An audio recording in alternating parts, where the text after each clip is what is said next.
Josh Patterson, welcome back to the Liminal Living podcast. It's great to have you on again. Yeah, man. Thanks for having me back. It's been a minute.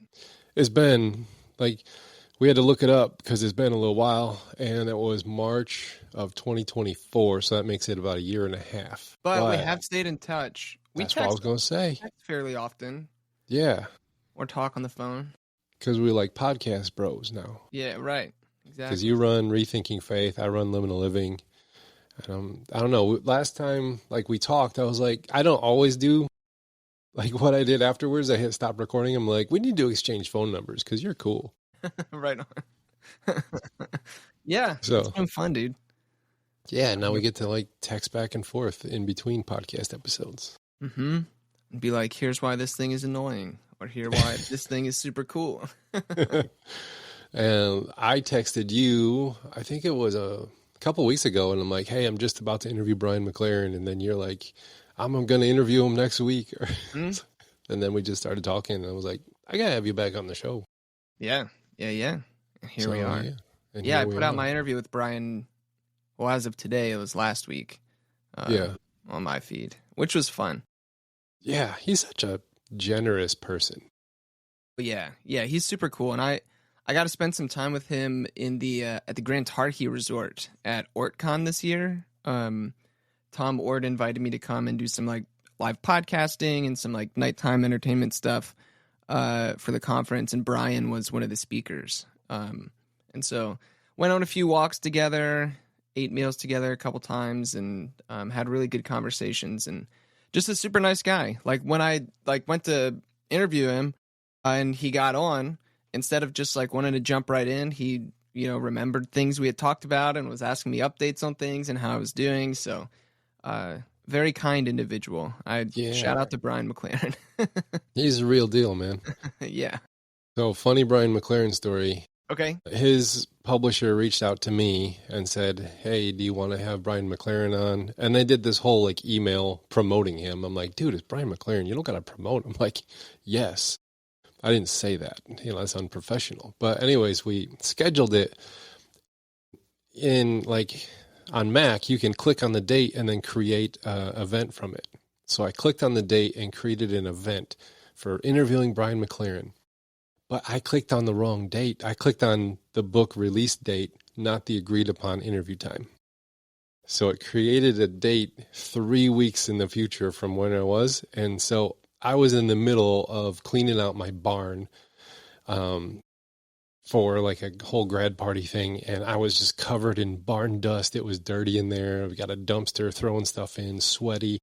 I'm about to hop in the shower to get it all out. And I set my phone down. And I realized I got a text from someone I don't know.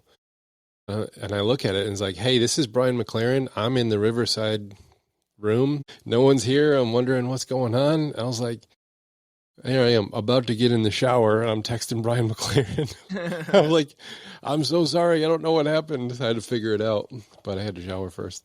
And he was so gracious. He's like, hey, I really want to have this conversation. So let's reschedule that. And we did. Nice. I got it in there, but not many people have stood up Brian McLaren. I was just like, I can't believe I did that. That never happens. Yeah. It's all good. Yeah. Shit happens, basically. He was so kind about it, too. I was like, just so gracious about it. That sounds like it. Yeah, he was. Well, what have you been curious about? You've been having a lot of podcast episodes. You release them. What have you been studying, exploring, and thinking about as of late? Yeah, I've been doing a lot of radical theology stuff recently, which has been a newish fun place of exploration for me.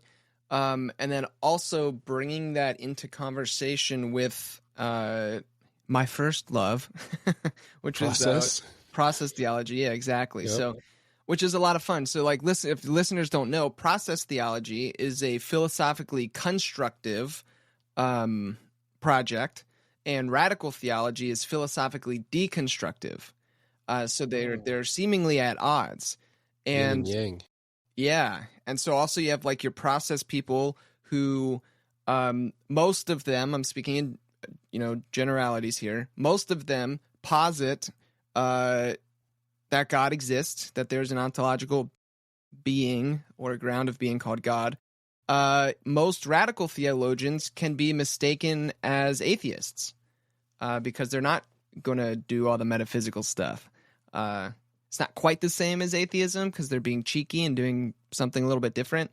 But yeah, it's a lot of fun, and it's been very helpful. I've really enjoyed it, actually, enough that I've been working on an edited volume, and kind of it'll be a little bit more geared towards academics, not necessarily PhDs, but also probably not your average, layman in the pew, bringing radical and process theologians together. Because I think even though they're so different, there's tons and tons and tons of overlap.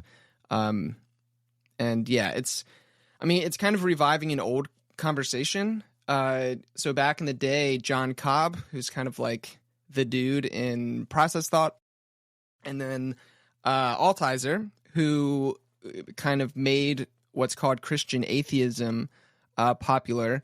Those two were like buddies, and they did this like processed radical conversation before I was born, and exchanged essays back and forth and talked about it all the time. And so it's been fun to kind of revive that conversation. And actually, we're going to be publishing some unpublished writings from Cobb and Altizer to kind of like commemorate them. Altizer's passed away a while ago, but John Cobb died recently within the last year or so. And so it'll be a fun way to kind of commemorate everything that they've done. And then also, as Tripp told me, he said, Josh, really? He was like, you figured out a way to have all the smartest people answer your personal biggest existential question. And I was like, shut up, you're not wrong. But yes, that's what I'm doing. I'm weaseling my way in. So that's some things cool. I've been thinking about, working on. That's the cool part about having a podcast is like it's ongoing education. It's like I got more questions. Academically, I have quote unquote arrived. I have a doctorate degree, but I always felt like that was like 10 years ago.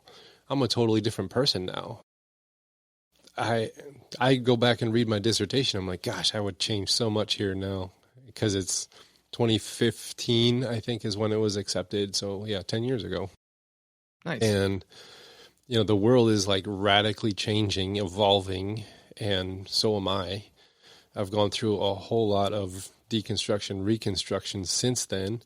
And it's just like, this has been a way for me to keep learning, keep having conversations, and talk to some people that, I've respected over the years, voices that have formed me. And then I get to have like actual conversations with some really cool people and learn stuff. And yeah, it's like, it's a way to keep learning and have those conversations. So it's like education that everyone else gets to listen in on. It's like, let's listen to what Tom learns today. Yeah, exactly. That's very much how the podcast, functions for myself. Basically, if you go back and listen, actually, I want to give a shout out. There's a person, I'm not going to use their last name, but their name is also Brian. It's not Brian McLaren, who I met about a year ago at Theology Beer Camp. And they told me like, hey, this is who I am. I was told by a mutual friend that I should listen to your podcast. I haven't done that yet, but I'm going to start from the beginning and listen through the whole thing. And I was like, please don't do that. Some of the early stuff is so bad and so cringy. But he was like, yeah, okay, I understand. However, I like seeing the way people progress and grow. And so I got a message about a week ago from this person telling me like, I am officially all caught up. And so they listened to my whole freaking podcast. That's a lot of Josh Patterson. Yeah, back from 2017 till now. And I don't know, and he did could see kind of the narrative arc, and that's really what Rethinking Faith has been, honestly, is like a public education of myself, talking to cool people I want to talk to, and shifting and changing and growing and giving TMI on the internet. Yeah. Learning in public, being wrong in public, changing your mind in public. Like, I think all of those, that was my fear of starting a podcast, was like, oh crap, I'm going to be wrong, or I'm going to say things that are going to change. And it's like, I just had to get over that and say, I don't care. Like, I got to throw something out there. Yeah. And my friend Matt Tebby was like, I had to be committed to, growing and evolving in a public space if I was going to say anything at all. And I was like, oh, yeah, I think I need to be okay with that too. And so I've just given myself permission to change and to disagree with my earlier self, but allow it to stay there. Yeah. Yeah. No, absolutely. I think that's also like my biggest fear about writing. And it's kind of tied to like how you're talking about your dissertation. It's like, what if I write something and then 2 years from now, I'm like, oh, Josh, you freaking idiot. Why did you do that? Why'd you think that? Why'd you say that?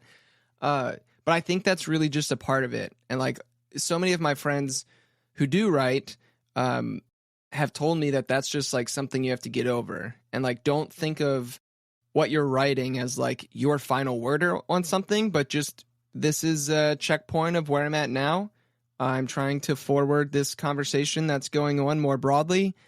And, hopefully 5 years from now, I do see things that I would have done differently, because that means I've continued to grow and learn and change and not be static, which, as a process person, I don't think anything is static. So that's true. I probably shouldn't try to be static myself. Yeah. Things are in process. They're evolving and changing and growing. Even God.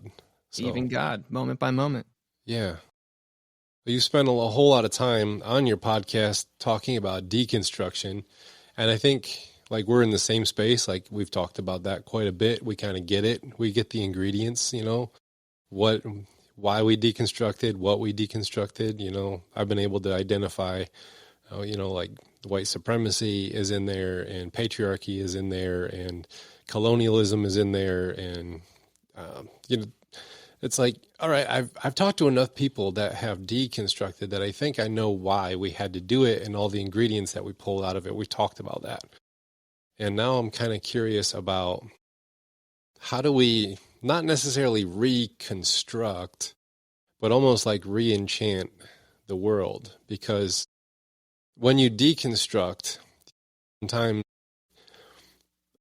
you get a little bit like, I guess, gun shy about like, was that God? Am I hearing God? Is this okay? Is that, or is that the thing that I deconstructed? And then all of a sudden you're left with this like cynical, flattened, blah, materialist world where there is no like magic. There's no sacredness. It's all just like, well, that's what I used to believe. And now there's nothing. And so I think there has to be like some kind of a, not necessarily a rebuilding or reconstruction, but a re-enchantment of the world without going backwards into superstitions and different things. What do you think of around that concept? Is that something that you've been able to think about at all? Yeah, I mean, most definitely. That's part of why I have found process thought so helpful in my own experience, is because I mean, there's literally like a key process text called Re-Enchantment without supernaturalism. I found that work. I actually got it. I finally got it. Oh, wonderful. It is a fantastic book by David Ray Griffin. And actually, I think you did a conversation with my buddy Chad, right? Chad Ball? Yes. And did you talk about his... Yeah, you talked about his dissertation, right. So he pulls heavily from David Ray Griffin. That's like kind of the leading voice in what he's doing. That, and I mean, he's using it to update Schleiermacher essentially.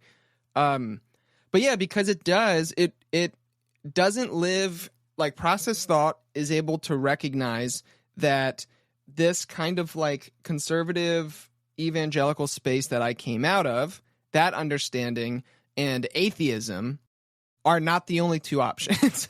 Yeah. That, it's not religion or science or faith or science, something like that. But process thought actually works very nicely with the sciences, and also recognizes the importance of transcendence and spirituality and the kind of like collective effervescence that comes from participating in something larger than yourself. So that's one of the biggest draws or sticking points for me, specifically with process thought, is that it offers a genuine way to re-enchant the world without having to check my brain at the door.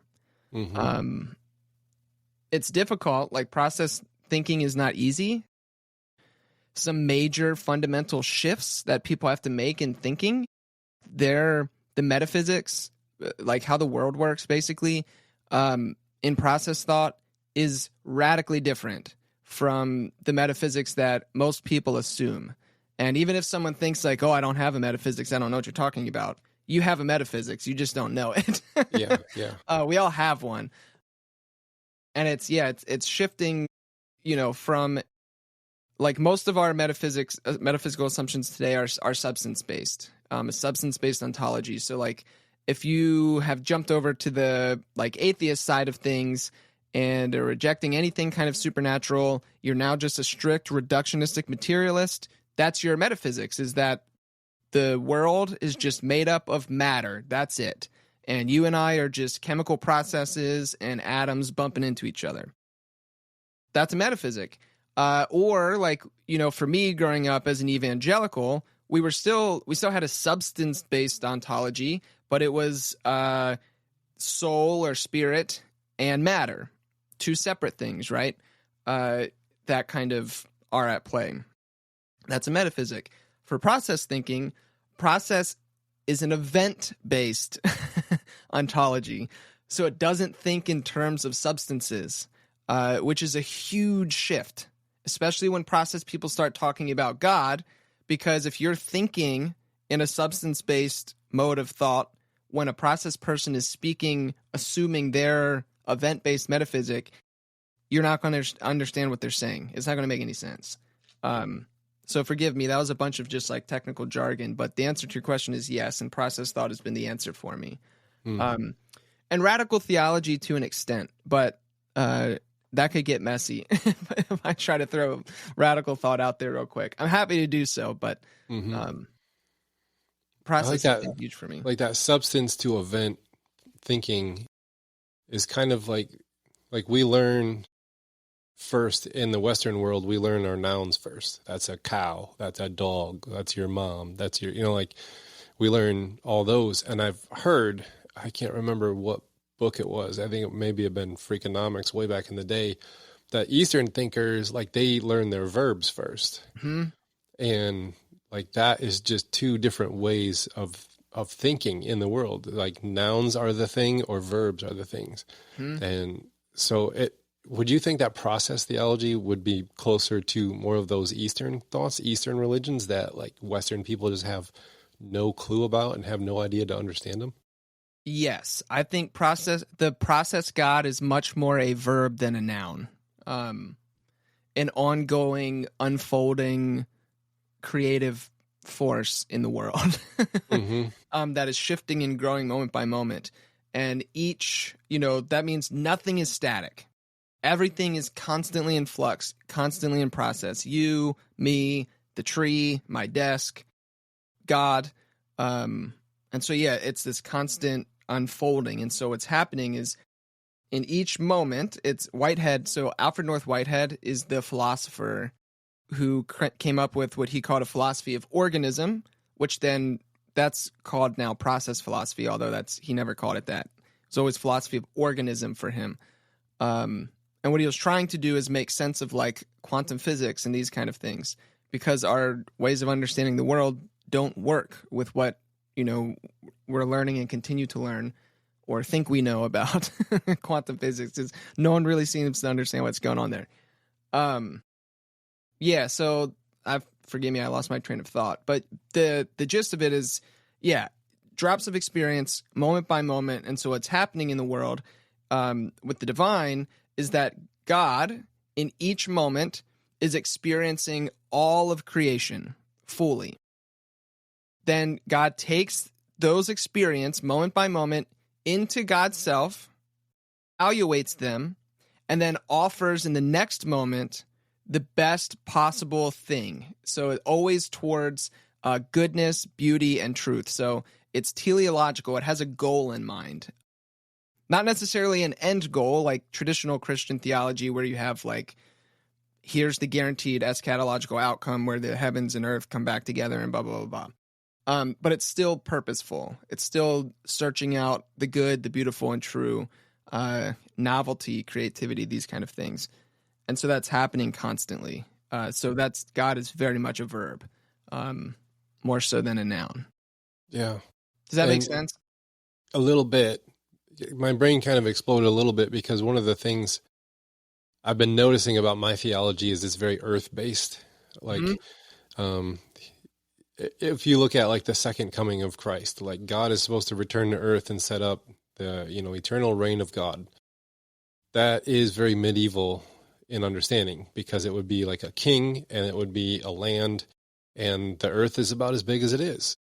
And now, our cosmology has exploded. I mean, if you look at, you just go ahead and Google like how big is the universe and the images, like it's humongous. Like, and that's new understanding. Like we didn't even know there was another galaxy until 100 years ago, 1925, when Hubble measured the distance through the Andromeda Nebula and found out, well, that's on the outside of our Milky Way. So it's a different galaxy. That's brand new information in the last century. And everything else, all of the theologies that are so earth-based, when you say that God takes all of creation, all of the experiences all at once and then offers the next possibility, then I'm thinking like, well, like a different galaxy and across the universe, yes, there's an experience of something over there that God takes into effect and then offers. So it just makes it far bigger than my little tiny brain can encapsulate. Like that's a big verb. Like the entire cosmos, like God experiences it and then offers little old me, the next possibility. How it seems too big to comprehend, like too big to even bring that down to the ground. But then the temptation is to then reject it and go back to an earth-based theology that's all right here in this little tiny dust speck of a world in the grand scheme of things, which is then not big enough. So how do you not get lost in that thought? I think we need both. It needs to be a both end because it is massive. And like that was a huge shift in my own theology, was just recognizing how anthropocentric, how people-centered my thinking was, which makes sense because we are people. So of course that's how we're going to do our theology. But there's other stuff out there. Like when I learned that creation's not done, to use Christian language, like the universe is literally still expanding. And God has to be at least as big as the universe. So to me, it makes sense that God too is still growing and expanding as well. And kind of is the primary driving force behind all of that. But I think we still need both. I don't think, if I just live in cosmic la la land, it's helpful because it can bring balance to some of my overly anthropocentric thoughts.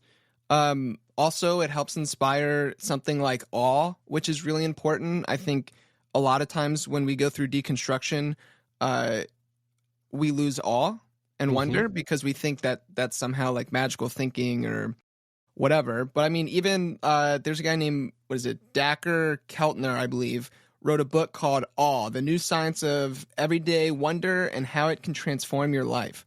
And that's a scientist recognizing like awe is important. Yeah. So like we need that. But also I think in a practical standpoint here on Earth, we can still recognize that, the implications for us in the here and now, that we do live on Earth. And that within the process perspective, as you can see, everything is deeply interrelated and interconnected. Like we don't exist as individuals. I can't tell the Josh Patterson story without also telling Tom's story because you have now been included in me. Like, I don't know who I am without you telling me who I am and vice versa. Like, we're interconnected now. And so I think to ground that is just to recognize that genuine interconnectedness, not just with your neighbor, but with animals, with the planet, with the earth. We're all kind of tied up in this together. And so Process does a good job of balancing the transcendent and the immanent. This will get kind of confusing, so forgive me, but literally where there's two different aspects of the divine and process thought. You have the primordial nature of God, which is the transcendent, and the consequent nature of God, which is the immanent. And so we can focus on both of those and use them to balance each other out. So big picture, here and now. And the here and now, which Yeah. the here and now is like our only perspective that we can have. So it has to be important, and there's the sacrament of the present moment, which is the holiness of the now moment that's here. But then the awe of the transcendent, that the verb that's too big to actually wrap my mind around. I think that brings like a humility to Christianity that has been prideful, because we got to say who's in and out. We got to say who God approves of and who doesn't, who's in charge. Like, we have been in charge since 300 and some AD, when Rome was just like, we're taking over and co-opting this thing. So there was like this natural, we are the ones who then get to determine all these things. But now there's like this great humbling that's happening for religion. And it looks like you look at it, it looks like religion is on the decline, but I think religion is just actually putting its feet back on the ground, Mm-hmm. So less people will identify as Christian or churchgoer or whatnot. I don't see that as a threat to the faith at all. I see that more as it's grounding us again. We have to learn how to talk from a place of not being the ones in charge. And we don't know how to do that yet. Mm-hmm. So that's one of the things that I've been trying to learn. I do a lot of funerals, like 30 a year. Yeah, that's a And lot. it is a lot. And I did one just this past week. And they wanted he wasn't a spiritual person or a religious person, so just keep it, centered around his life. So I centered it around his life, talked a little bit about grief and how it works and my experiences with it. And someone came up to me afterwards, and they were a very churchy person. And usually when a churchy person hears my non-spiritual funerals, I get critiqued. They're just like, oh, you're just like a humanist, whatever. And then I just write them off and say, whatever. But this person, very churchy, instead said, today you spoke the words of God, but it was very human. And I've not heard that before.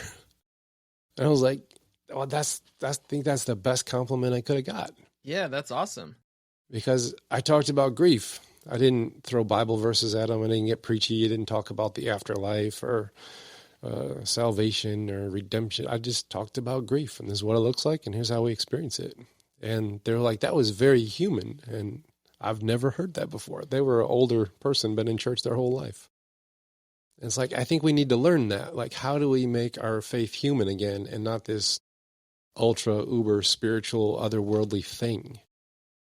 And not a conspiracy theory of, well, here's what's really going on. Jesus is really in charge and he's coming back. He'll take us all away. And, you look at how Christianity I used to believe it. And it's like, it was just a big conspiracy theory that we labeled as, Christianity. And it was against the world, against the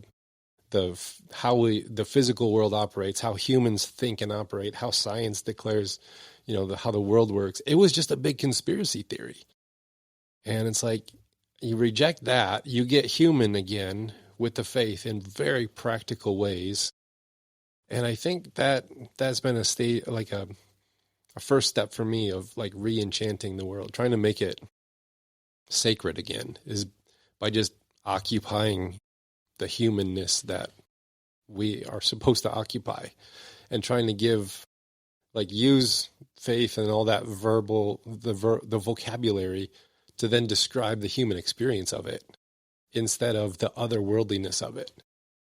And I think that's what I'm learning right now. I'm in process. So. Yeah, aren't we all? Yeah, I love that, dude. I think so like I have many thoughts. I wrote down some notes when you were talking. But like one thing I'd want to say up front is like, yeah, we're constantly always in process, and that's true not just of Christian moments of becoming, but for everyone's becoming, Muslim, atheist, Jew, whatever. Those things about the divine and how the divine interacts with the world is true for everybody. And so I think it makes sense that if we are seeing kind of this decline in, I don't know, religion, or maybe like church attendance, religious observation, something like that, but people are still very spiritual or looking for some kind of transcendence, which I think, we see happen all the time. The kind of stereotypical example is, right, like think about all the people who left evangelical Christianity and now they like sit outside with their like stones that they bought at the, New Age shop and like charge it on the moon or whatever. That's like, I'm not making fun of that. That's just another way of seeking out transcendence. People want that. And so I think this is why I get so frustrated when people, I like your conspiracy theory language. But people, what we've been taught a lot of the times is that Christianity is just reducible to a set of mental propositions, things that you have to accept and believe as true, regardless if there's evidence or not. And that's what makes somebody a Christian. I think that's just bogus, and it does a disservice to the Christian tradition as a whole. And how I would prefer to talk about it is approaching Christianity as a wisdom tradition, because it's about living into something, not necessarily believing the correct things. And so the easiest, the way that I like to put it most often is that, is to talk about faith. Like, what does it mean to have faith? And Aaron Simmons, philosopher friend of mine, he's a phenomenologist, likes to talk about faith as risk in a direction. So that's his idea. Faith is risking oneself in a direction. And then there was he's now dead, but a German theologian named Paul Tillich. Yeah, and Tillich, he did like a bunch of theology of culture and all this kind of stuff, and was great. I mean, he kind of came up when like the Nazis were a thing, and he was like, if Christianity gives us Nazis, I don't want that. I'm going to do something different. So he did. Tillich describes faith, says everybody has faith, no matter what. And faith is your matter of ultimate concern. And so what I like to do is I borrow from Tillich and I borrow from Aaron, and I say, okay, what is my matter of ultimate concern? It's love. And then, you can add on from Aaron. He also asked this question, like in a very Kierkegaardian sense, like, what is worthy of your finitude? Like when we think about and contemplate the fact that we're going to die someday, what is worth our finitude? And for me, I can equate that with my matter of ultimate concern. So love, again, love is worthy of my finitude. And so for me to have faith is to risk myself in the direction of love in all that I do. And that's a way of being in the world. That's a very embodied, earthy, re-enchanted way of doing things that is not predicated on here's 10 ideas that you have to believe to be true, but it's a disposition. Yeah, does that make sense? Yeah, that's kind of like how I've been thinking about it more recently. it's kind of like jazz. Like, yeah, if you study the history of jazz or blues, I think it was blues. Well, blues came out of like the Southern slavery. Black people were trying to put music on their experience, and they developed some of the, most amazing musicians in a form of music. And then like the academy learned like, whoa, that's really good. Let's dissect it and turn it into music theory. And really like, then we own it because now we know the different parts of it and can teach it to other people. And they knew more about jazz than the people who invented it, if you look at it from an academic creedal standpoint, because they could identify, all the different things that went into it, and, the thirds and the fifths, and they did a whole music theory around it. And then all of a sudden it's like, no, we know jazz because we teach classes on jazz, and we own the theory around it. We came up with the concept. But like, there's something about somebody who knows just, the metronome and can keep the metronome and hit the right notes at the same time as the metronome is clicking, as is somebody who's playing from the depth of their experience of suffering in the South. And you listen to some of the early recordings of blues artists, and it's like, there's just something there that can't be replicated in the academy, no matter how much theory you learn about it.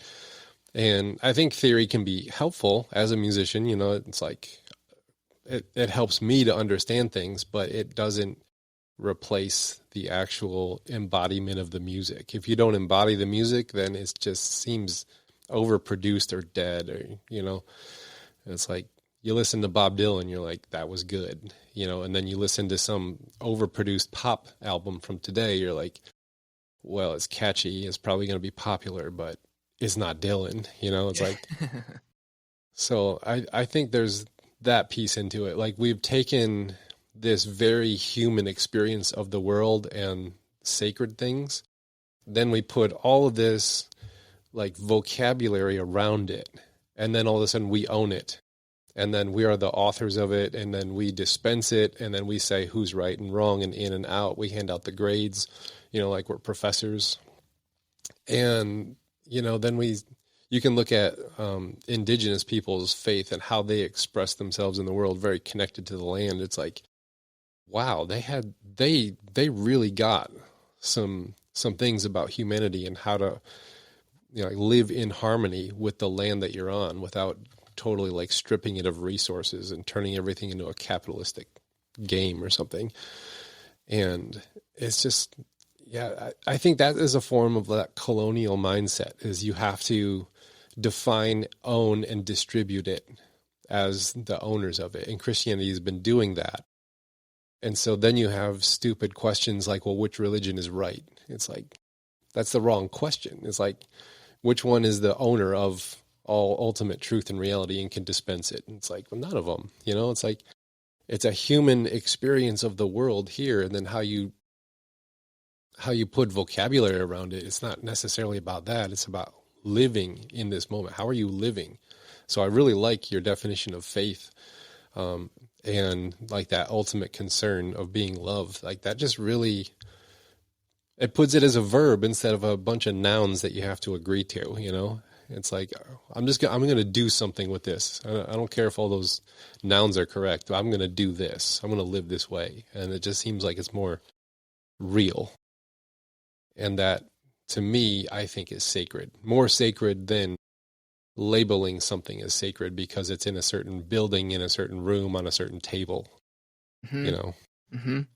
I think. Yeah, and it's a very existential disposition or way of like having, doing, being faith. But I think it's helpful because so another thing that's super helpful to me, that I'm stealing from Tripp Fuller, and I think Tripp got it from Phil Clayton, because Phil was his doctoral advisor. But one thing about theology that trips a lot of people up is that confessional language, there's basically different registers of theological thought and idea speaking, and confessional language conflates them together. So we have these different registers. Like, you have the metaphysical register, where you can ask metaphysical questions. How does the world work? Then you have the historic register, which is like, okay, what happened in history? And then you have, so think of like Jesus seminar people doing like historic Jesus work. And then you also have the existential register, which is kind of the, what do we do with it, right? The what's worthy of my finitude kind of stuff. And confessional language conflates all of them together and doesn't know how to differentiate between the registers. And so then, like, say you have like shitty metaphysics, and because of that, when you start talking about, I don't know, something that still makes me uncomfortable, like resurrection, you have bad metaphysics, and so you can't consider a better alternative, but you're still like, it's caught up in these like like conflation of registers. And so maybe a helpful way to demonstrate this is I was asked to preach recently at an Episcopal church that my friend Father Derek is the or was formerly. He actually just got reappointed. If that's how Episcopals say it, I don't know. Don't know. But he moved to a church like a mile up the street. Asked me to preach on the doubting Thomas passage. And so what I wanted to do was like something that I'm sure you've heard before and like listeners have heard before, that like doubt is not the opposite of faith, certainty is, and then like encourage people to be a doubting Thomas. And, you know, I talked about like, again, Tillich talks about doubt constitutes faith, or doubt, it provides the very occasion for faith to arise. And so when I was reading the Thomas story, what I thought was really super interesting is like, so obviously Thomas was with Jesus the whole time, right? Then post-resurrection, Jesus appears to the disciples, except somehow Thomas wasn't there. Even though Thomas was kind of like the, you know, like, I don't know, he was like one of the top guys, like always doing stuff like, you know, Lord, where we go, these kind of things. And he wasn't there for some reason. And then there was the second time, you know, Jesus appears, Thomas is there, but he still refuses to believe even what he's seeing. And so I'm like, yep, that's understandable, because, you know, think about it metaphysically within his framework. Like, yeah, people don't raise from the dead. That's strange. And like historically, I saw Jesus get murdered. Like, we know he's dead. So instead, something existential happened. It was when Jesus invites Thomas to experience his woundings, which I'm going to say symbolically represents one of the most beautiful truths of the Christian tradition, the claim that God, in the person of Jesus, chose not to be God without us, but instead identifies with all who die cross dead, with all who suffer in the person of Jesus. And so by Jesus inviting Thomas into his wounds, he was inviting Thomas to identify with the wounds of all who die cross dead, with the suffering of everybody. And that's where faith arose for Thomas, was when he risked himself in the direction of suffering with the marginalized. It wasn't a belief thing. It wasn't about checking off right and wrong, this or that. He risked himself in a direction, I would say the direction of love, to choose to identify with the those on the margins like Jesus did. And it is there that faith blossoms for Thomas. I would say that is that is faith. Mm-hmm. So anyway, I like that because if you look at it, like he heard about it and he didn't believe, and then he saw it and he didn't believe, but then the existentially experienced an invitation, and then he's like, "Well, this is something I can risk myself for." Yeah, that's really interesting.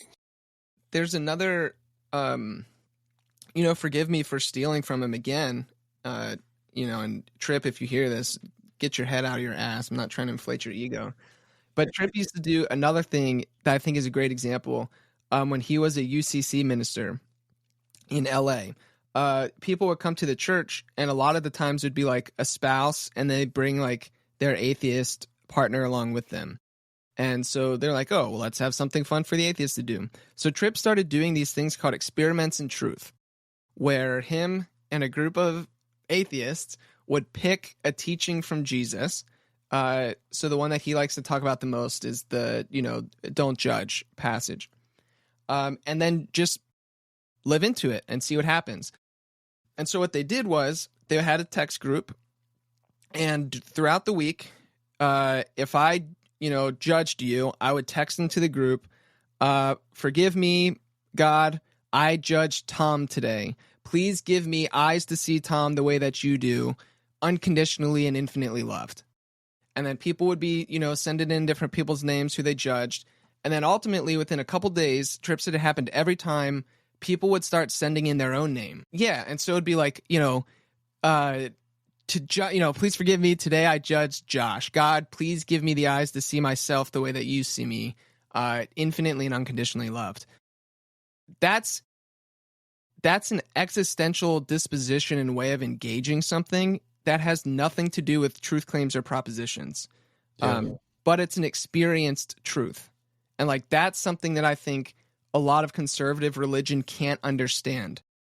Because it's not the kind of truth of like, I don't know, this pen is black, or, I'm wearing a Penta shirt today. But it's a different kind of truth.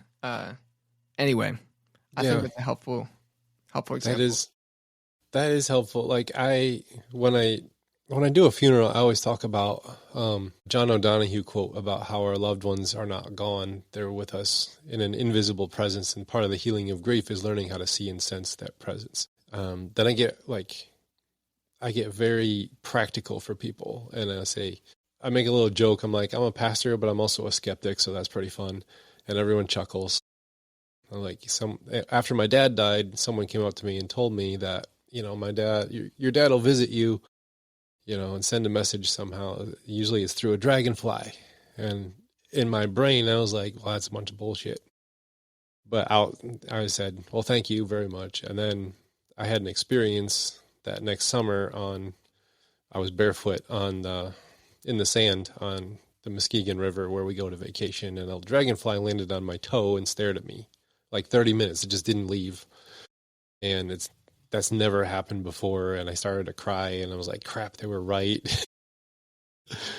But I'm not supposed to believe in that stuff. That's stupid faith, supernatural stuff. And I don't believe in that. I'm very practical and here and now. So I let people know, like, I don't know how it works. I just know that it's true. Mm-hmm. That's a phrase I say. I was like, I don't really know how this works. I just know, and I've experienced that it's true. Every single time someone will come up to me afterwards and they'll be like, well, for me, it's not a dragonfly, but it's, a red bird or, a deer, or that song comes on the radio that just out of the blue. And then all of a sudden I find myself crying in the car and it's like, yeah, I don't know how it works. I just know that it's true. And like, that's a different way of experiencing truth. Not as a factual, like my dad inhabited a dragonfly and stared at me and he tried to say something, but I was too skeptical to get the message. Like, no, that's a stupid way to think about that. That's not a holy, sacred way to think about that. That's a naturalist, materialist way to think about that. And instead, I just acknowledge it's true. I don't know how it works, but I know that it's true. And I leave it at that. And that is a way. It's like a door that you're inviting people into the sacred without putting a sign on the outside that say only Christians can experience this. Come through, It's like you're just inviting people in their humanity to experience their grief and their loved ones somehow from beyond or something. And I just say, I don't know how it works. I just know that it's true. And so many people connect with that verbiage. And it's been a way for me to embrace something new and enchanted without going backwards into like supernatural, frames of trying to define things and slap not verbs, but nouns on things and creedal declarations on things. And so I really connect with where you're going with those thoughts. Yeah, another place my mind goes, and like I'm not making any truth claims. I'm going to throw a theory out there. Mm-hmm. We'll see what happens. That is forming in my head as you're talking. So within process thought, like one thing that'll be helpful to remember, listeners, is that process thinking is panentheistic. So it's not God exists out there and the world is here and they're separate, but rather God exists within the world and the world exists within God. So it's not pantheism. It's not that God and the world are the same. There's still a difference, but it's panentheistic, all in God. So that's something to consider. Another thing to know is that how God functions within the realm of process thought is that as God is experiencing things moment by moment, each of those moments is remembered by God, like objectively, forever. So that like becomes a part of who God is. and then is always present. And so those past things inform the next moment of becoming. So they're constantly there. It's like the past is meeting the current moment, they kiss, and then it's the next moment. And that happens constantly. And so Whitehead talked about, there's these arguments about, how we know things, epistemology. And one thing that Whitehead posits that's unique to him, or was maybe at the time, is this notion of prehension, which is he's trying to say that there is such thing as non-sensory perception, that our bodies are taking in information that we aren't cognitively aware of. It's not just like everything I'm seeing, that's what my mind's taking in, but there are other things. And so in process thought, in each moment of becoming, the past is there. So we prehend the past in each moment of our becoming, and that again informs our next step. And so in this way, everybody has what's called objective immortality. Even when we die, the Josh Patterson experience exists within the divine memory forever and continues to have causal efficacy in the world. It's still, my influence is still happening because it exists within the divine forever. And so like when we lose a loved one, and maybe we talk about dragonflies or something like that, dragonflies are prehending as well. So it could be possibly that even the dragonfly is prehending these kind of past conversations about like, oh, dad might visit me as a dragonfly, and kind of giving in to the divine lure, so to speak. It's not that God's making the dragonfly do something, but that it's actually prehending those past experiences and delivering a message. I don't think that's too ridiculous, based off the framework. I know that was a lot, so forgive me, but like, no, it wasn't a lot. Cool. It's beautiful. I think you took it a couple steps further. Like, we're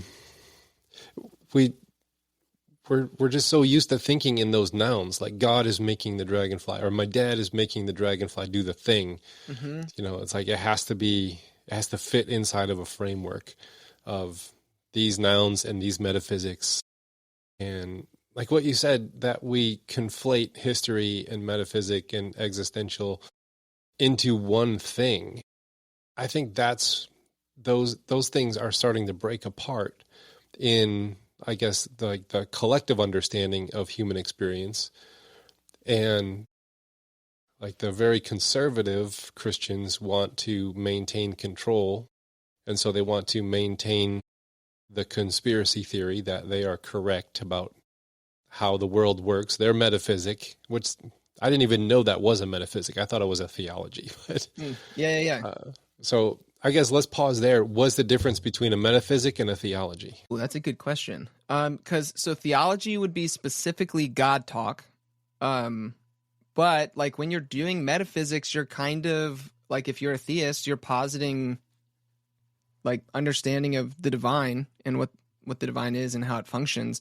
So I think it's hard to maybe pull those two apart. You could have like a metaphysic that is deeply atheistic. So then you're not doing theology at that part because you're not doing like the study of God. But if you are a theist and you do believe in God, then metaphysics and theology are going to kind of overlap a lot, which is actually why. So metaphysics used to be really important in philosophy. And then people were kind of like, oh, we've had the Enlightenment, and we now know that all of this is bullshit, and it's just reductionistic materialism is the only answer. So we're not going to do metaphysics anymore. And so they pushed away from metaphysics and theology. They separated theology out of philosophy as well, which I think those two are deeply intertwined, interconnected. But more recently, and like even, with amongst process people are some of the leading ones who are trying to do that, we're saying like, no, like metaphysics is actually good. Like they're trying to do the Re-Enchantment bit. And they're not embarrassed to think about, the possibility of the divine. And it's not going to look like, so remember all the way back in the beginning when I was talking about radical and process thought, one thing that they share is they both reject ontotheology, is the big word for it. The basically classical theism, the omni-God is another way of saying it. So that God is omnipotent, omniscient, immutable, Present. impassible. Omnipresence is a part of that, but like you would still hold to omnipresence in process thought. But basically, they're rejecting that idea of classical theism and agreeing with someone like Nietzsche. It was like, yeah, that God is dead. It doesn't make sense. It doesn't work with our world. And there's different ways people do the whole death of God thing. But process thought agrees with that, but they still posit the divine. And so their metaphysics is tied up in theology. Because like there are some people who argue that Whitehead's system doesn't work without God. But the reason Whitehead became a theist is because he only thought his system worked with God. And so if it's the guy's system and we want to use it, we should probably side with him if he thought that, you should have God. But that can split a room of process people if they want to be atheists. Well, I'm thinking that like theology is like vocabulary we wrap around the metaphysical experience of the world. Yeah, that could be good. Because being a Christian, I will have Christian vocabulary, but I won't demand that Christian vocabulary be used to define everybody's metaphysic. I can use Christian vocabulary to describe my metaphysics in my culture. This is what makes sense, here to say these things, to use the word Jesus to describe God, or it just works here. But if I were to go over to India and enter into a culture that experiences their metaphysic or wrapped around Hinduism, that's going to be a very different world to try and talk into. They're going to have theology that they wrap around their metaphysic and how they understand the world. That's going to be, based in their geography, their history, their culture. And like in the past, we would send missionaries over to then colonize them with the Western vocabularies of Christianity and say, reject your metaphysic, embrace our metaphysic. Our theology is describing it. Because we're the ones who are right, because we're the ones who have the theologies around it. We own it. We, like blues and stuff. And I still feel comfortable using Christian vocabulary to describe the metaphysic, but I don't make the metaphysics subservient to the theology, if that makes sense. Like I experience the world in a certain way. If you need me to use Christian vocabulary to describe it, I can do that. If not, I can use just a human experience of the world to describe it. And that's how I can do a funeral for someone who's not spiritual, doesn't want a religious thing, and still have people come up to me afterwards and say things like, well, you said the words of God, but it was so human. And it's like, yeah, I said the same thing. I just didn't wrap the Christian vocabulary around it, but you know what I'm talking about because you're human and you experience the world this way. So I think making the metaphysics subservient to the theology is kind of the backwards way to do things that creates conspiracy thinking theologies and mindsets. And instead, we can recontextualize God and just look around and say, what kind of world do we live in? What's the best way to describe this? And possibly Christian vocabulary can help. Possibly not. Not all the time. Depends on your context. It's like the difference, understanding the difference between love and the beloved. Like, if I introduced you to Noelle, my partner, and was like, Tom, this is Noelle. This is all the reasons that I love her, why she's great, why I'm so glad we're married, blah, blah, blah, blah. And then if you were like, okay, great, that's wonderful. Now I'm going to marry your wife and have sex with her because that's where the love is. I was like, no, like you can see and identify that we have love, which is something that you understand from your own relationship. But you can distinguish Noelle as my beloved, even though love is the thing that's the same. And so it kind of can function similarly, I think, within religious traditions, where if love is, the thing and the beloved is the tradition itself, we know how to make that distinction. And then we can come together and celebrate that, like, hey, look how great love is, and look at all these beautiful ways that it is expressed. And then not at the same time, that doesn't mean when I see things in Buddhism that I love that I have to go now be a Buddhist or a Hindu or a Jew or any of those things. I can take those things into my understanding of love. I can respect them. I can be in relationship with them, but that doesn't mean that they have to then become my beloved, right? So I think that's a helpful kind of way of thinking about that. And especially, I mean, if process thought is true, then yeah, God is meeting each individual in a way that's best for them in each moment of their becoming. So of course that's going to look different in different context. Why wouldn't it? Yeah. So anyway, I like the distinction between the experience of love and then my experience of love, the versus my. And in my evangelical upbringing, they would have said, well, that's postmodern relativism. That's dangerous. And it's like, but it isn't. It's my experience of the world, which is going to be different than your experience of the world because you have a different way of looking at the world, different upbringing. And if it can be so different between two people that grow up in the same town, attend the same church, it must be vastly different between two people on two sides of the earth. Even just if you want to look at the Bible, written 3,000 years ago in some instances, it's like that description of reality, we don't have to just slap on a t-shirt and start wearing it and say, well, this is what they described in the Iron Age as being true, so it must be. It's like, some of this was written Iron Age, Bronze Age, maybe Stone Age. Like, this is really like old stuff. We have to learn what it meant to them, but also we need to then build a bridge between how does that translate into a modern experience of that. I think that's the hard part of the Bible in religious faith communities, is they're reading it creedally and saying, tell me objectively what is true and historical and accurate and factual out of this book so I can agree with it and be in the right. And you're saying this is more of a wisdom tradition, and there are different ways that we can read this book and understand this book.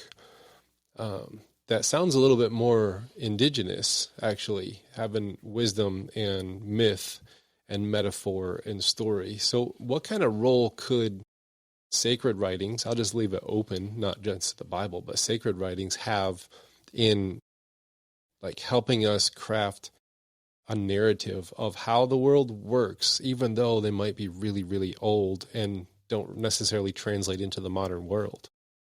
Yeah, well, I think it helps provide a recognition of people's like genuine experiences of what they would describe as the divine. Or these traditions of people over thousands of years wrestling with what it means to be human and then trying to put words to it,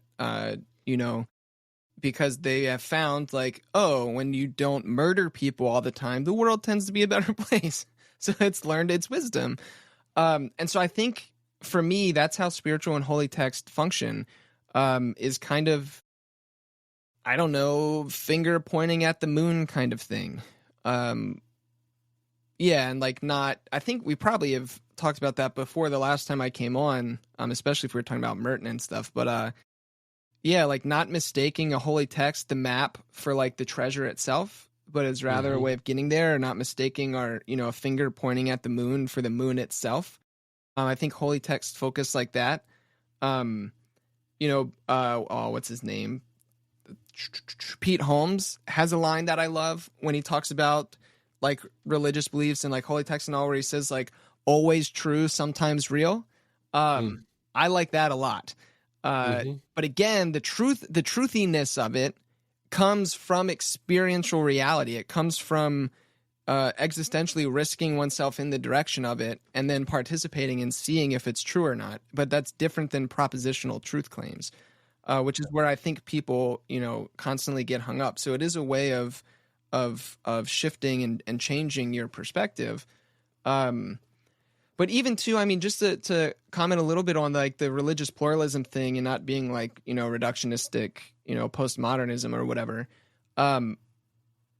The kind of like religious pluralism that I would want to posit or put forth, again, heavily influenced by a lot of process theologians, is what's called deep religious pluralism. And so it doesn't try to conflate all religions and say that they're like doing the same thing or, secretly all worshiping the same God or something like that. But instead, it seeks out like the truthiness in all the different spaces while also celebrating the diversity and recognizing that the diversity is what helps lead us into deeper truth. And so there's an inherent posture of mutual hospitality and mutual humility between traditions that also is trying to cultivate mutual transformation. So without the difference, there would be none of that. So the difference is actually really important, and we should celebrate those things and look at them as a way to learn and to grow. And so, like, for me, engaging other religious texts outside of the Christian tradition, which is the one I'm most familiar with and most comfortable with, has just helped, I don't know, take the wisdom from those and see if it works. And if it does, then great. Like, it's a truthy thing. So I don't know if have you encountered what you're asking, but have you encountered Ken Wilber? Yes, Ken Wilber does like the perennial philosophy. Yeah, he has the grow up, wake up, show up, clean up. Like a religion that helps you do those four things is pretty good. If it helps you grow up, like psychological, mental maturity, clean up, like deal with your shadow, deal with your sin, deal with whatever vocabulary. And then wake up is kind of expand your consciousness and empathy and awareness. And then show up is actually bring something good to the world and cause positive change. And so he says any of he uses an instance of, some of the most mystical Eastern religions have an emphasis on waking up, expanding consciousness, meditation, but they still adhere to like a very heavy caste system and slavery. And, they don't have an understanding of like getting out of that mindset. Whereas some of the Western religions, like, well, we've kind of have been targeting slavery and saying this is bad. We're trying to abolish it.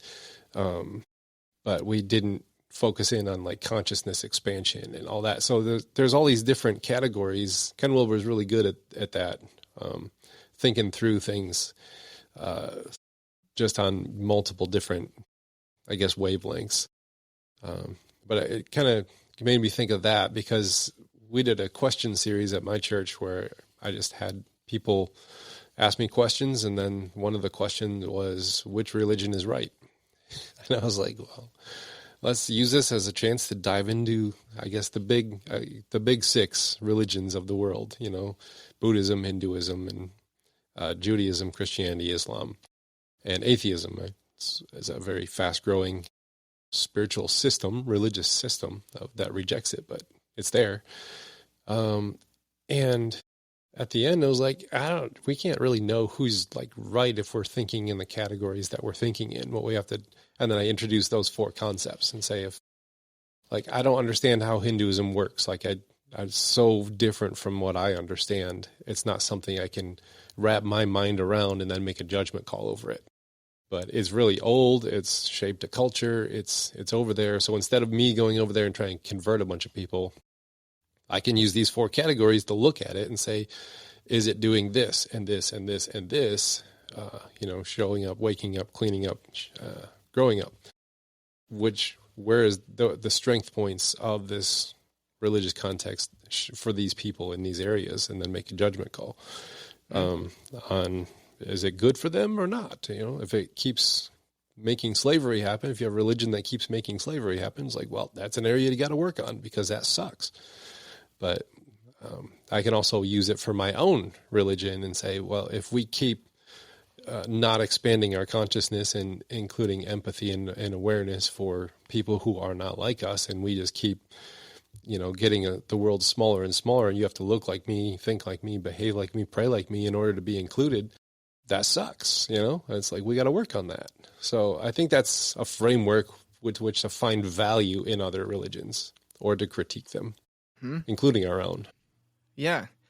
Which I love that, because I think too, you made it, I think, an important point. Like, we have all these freaking books out there that are like, I studied every religion and it obviously is Christianity is the right one. Like, because of how I think and understand about religious traditions, I don't feel qualified to make a judgment call like that. Like, odds are, if I was born in the Middle East, I'd be a Muslim right now. And like, I would think, of course, mine is the most true. And I can't reject Islam outright because I've never grown up as a Muslim experiencing the truthiness of what it means to be a Muslim. Like, I haven't done it. So how can I reject that outright? I think it's too, there's too much hubris in it. It's too arrogant. Yes. The world's just is messier than that. Yeah. And I think one more thing too, I want to mention just about story when you're talking about, like, the roles that, text and all this kind of stuff play, is I think we need story in society. Like, even if, Paul Tillich talks a lot about symbols and recognizing the importance of symbols. And, he would ground his symbols in well, I should say this differently, but because I was going to say he would ground his symbols in the ground of being, which is his understanding of God, which I think you know what I mean. That's where they exist. But like, symbols are these organic things that grow, and symbols participate in the reality that they're pointing to. So to call something just a symbol means you don't understand what a symbol is. And so we have these different symbols that have shifted and grown throughout the world, throughout people's history, throughout these different religious traditions that have worked over time. And then, as symbols begin to fail, new symbols start to emerge, which is why I think people love, like Marvel movies so much, or Spider-Man or whatever. There are these new cultural symbols that arise and give voice to the story of what it means to be human. And we need those things. And so I think, like, people just in general need to continue to have story. And like, some stories are better than others, right? To be blunt, like, one of the reasons that I talk about, like, why I still pick the Christian story, is one, because of the love thing, right? Faith is risk in a direction. And for me, that's risk myself in the direction of love. When I learn about the person of Jesus, sounds a lot like love to me. So I'm here for it. But also, that's a better story. Like, the idea that the truest thing about me is that I'm known, seen, and loved by the God, and that God chose not to be God without me, hence Jesus, is a good story. That's worth risking myself in the direction of. What's maybe a different story I could look at? What's the story of, like, capitalism? Or, like, what's the story that TikTok tells you when you open up your phone and start scrolling through it? That your inherent worth is tied to how many bricks you can build for empire? That you're not smart enough, you're not beautiful enough, you're too fat, you're ugly, like, whatever. Those are shit stories. So, like, we need better stories to risk ourselves in the direction of. And I don't know. I think that's another thing. Like, story just seems to be a part of how we engage with the transcendent, or with awe and wonder. And some stories are better than others. And so I like the ones about love. Yeah, me too. And we're needing those stories really, really much. So last question. Okay. If someone listening to this is kind of stuck in that, maybe that old medieval framework, or I've deconstructed, rejected it, but now I find myself in this suspicious of every experience of sacred, and they're kind of stuck in like a flat materialist understanding, what steps might help them move towards a more enchanted version of life or vision of life? Yeah, I mean, I think it's going to depend on the person. Like, if you are a nerd like me and live in your head, like, I could point people in the direction of some helpful process thinkers. A really helpful tool that is out, I think we mentioned it earlier, is I don't know if it's been published yet as a book, but I know it's coming out as a book. But Chad Ball's dissertation that will also be a book called The Death of Supernaturalism and the Case for Process Naturalism is like one of the most accessible presentations of process thought that gets at this very question that I have encountered. It's very good. If listeners want a challenge and they feel like trying to read David Ray Griffin, check out the Supernaturalism without, or Re-Enchantment without Supernaturalism. It's a really great text. But also just like go try the experiments in truth thing. Like pick a truth claim from Jesus, or if you want to do it different, from Buddha, or, wherever, and live into it. Try it out. See what happens. And I think, also give yourself permission to trust your experience. And, when you feel moments of awe or wonder or transcendence, don't write that off as like just, it's just chemicals in my brain. Yeah, that's a part of it. But my friend Sarah Lane Ritchie, who does a lot of work on with the cognitive neuroscience and spiritual experience and spiritual technologies and all this kind of stuff, she would say, if you think it's, it's never just anything. So it's not just your, chemical processes. There's something more going on there. And just give yourself permission to be open to that. You don't have to be dogmatic about anything. You can still be humble, but explore, experiment on shit. See what works. Get connected with people who are like-minded and are cool and see what happens. Yeah. Anyway. I like it. That's great. I like just take the word just out of your vocabulary. Yeah, remove it. It's not a helpful word. Life is not black and white. Nothing is. Which I know I just made a logical contradiction because I'm telling you nothing is black and white, which is a black and white statement. That is a black and white statement in itself. But yeah. The certainty of uncertainty. Another way of. Yeah. Well, Josh, thanks for coming on, exploring this topic. I'm really curious about it. You gave me some new thoughts to think about. I learned some stuff, and I always like the things that just kind of arise in conversation that you can't plan for.